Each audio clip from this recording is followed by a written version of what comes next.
What's up, YouTubers? This is your boy Big Metroid Fan 12 coming to you with another video game review. And this time I'm reviewing Sword of Sodan.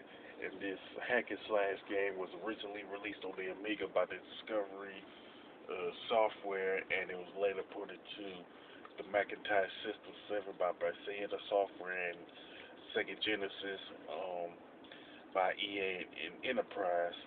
Now the plot of the game is that um, the evil necromancer Sordis pretty much planned an overthrow of the king Sodan because he attempted a previous overthrow, but he pretty much got defeated by Sodan, and Sordis pretty much found some forgotten spells that he used against the king in the second overthrow, and he pretty much succeeded.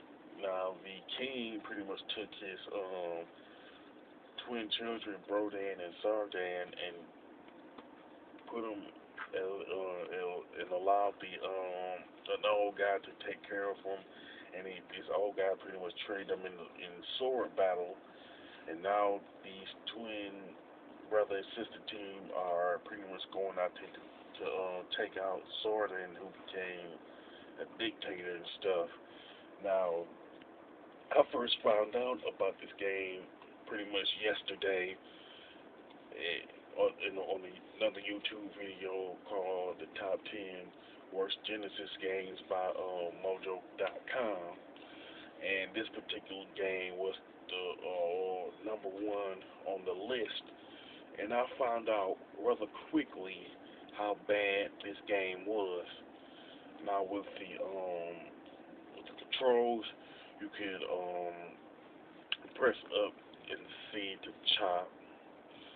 You can press forward and C to thrust. You can pretty much press left and B to turn left, and right and B to turn right. But that's basically a bad programming decision on top, because any other all the other games that I played, whether it was on NES or Super Nintendo and Sega Genesis and stuff, you pretty much turn left by pressing left on the D-pad, and you pretty much turn right on the D-pad by pressing right. You don't press like with Contra or Metroid or Super Mario Brothers. I never pressed left and B to turn left, or right and B to turn right. Whose idea was it that the programming it this way in Sword of Sodan? It was so stupid. You know what I'm saying? It was so stupid for them to program it like that. You know what I'm saying? I don't know why they thought whoever came up with it apparently wasn't thinking at all. You know what I'm saying? By having the character turn left or right by pressing B with left or right. I mean, that was just outright dumb. You know what I'm saying? Now, another thing about the game is that there was no soundtrack during gameplay. Why wasn't a soundtrack included during gameplay? I mean, come on. Well, most hack and slash games that came out during the 90s and stuff, they had music to them. Golden Axe is like one of them. You know what I'm saying? That's one good example of having music and having good music at that. With this one, there's no music at all. I think they're doomed for. I think is the Atari Jaguar, where it didn't have any music to it. You know what I'm saying? I mean, it really doesn't make any sense to not have the have any soundtrack to a game. You know.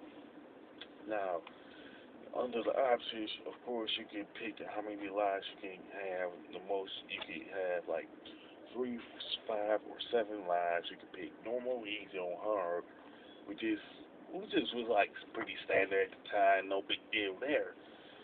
But it's kind of like you also could use like potions throughout the course of the game called Vitarum, Etherum, Solarum, so on and so forth. Now with Vitarum, it increases the hit strength. You can combine the Etherum with other potions. You can use Magic Zapper with the Solarum. The Hydrorum is pretty much you could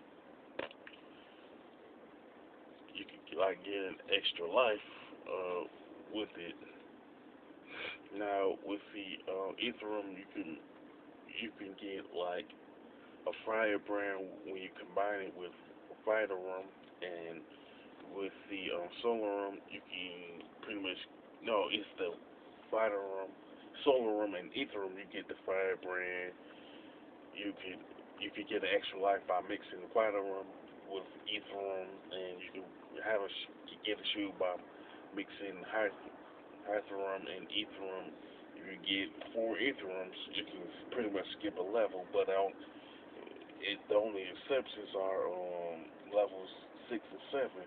Now, not skipping level 7 is understandable, but I don't see why you can't skip level 6 though. That I don't see the point in you not able to do that. You know what I'm saying?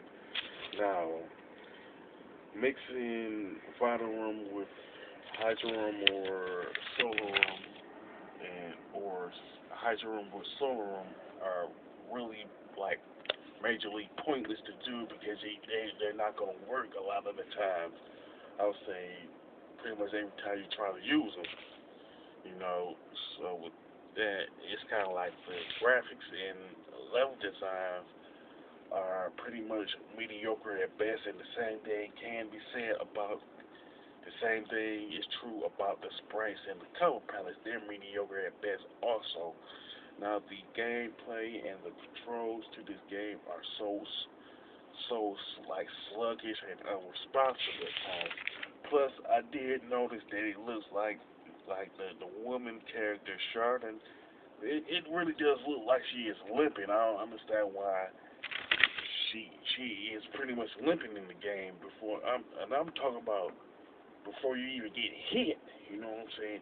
You know that this is one thing I noticed. She is limping before you even get hit by any enemies. I mean, why couldn't EA and Innerprise program it to where the female character pretty much walk regularly without getting hurt, look like she's hurt, you know what I'm saying? Plus, like I harped on earlier in the videos, that it was a really dumb, bad programming decision to have the characters turn left or right by pressing B with left or right on the D-pad. That was just straight up stupid. There was no reason for that to be part of the programming of the controls, you know. And I don't see no reason for this game not to have soundtrack during the gameplay. To me, it makes it outright boring. You know what I'm saying? So make you want to do like something else besides play this turd fest. I'm telling you. And to me, EA and Enterprise practically dropped the ball with this particular game. It could have been a very excellent game, like the Amiga version of Sword of Sodan, but it just ended up being a major turd fest in this case. I mean, they EA and Enterprise honestly dropped the ball here. You know what I'm saying? And to be truthful, I'm not recommending this game to anybody. You know what I'm saying? Unless you're willing to use record it on your Let's Play, or if you have a YouTube channel to show people how bad this game is. But other than that, I ain't recommending this game to nobody. And I give this score. I score this game a 3 out of 10 because it is just outright bad. It could have been And like I said, it could have been a good game, but they just messed it up. You know what I'm saying?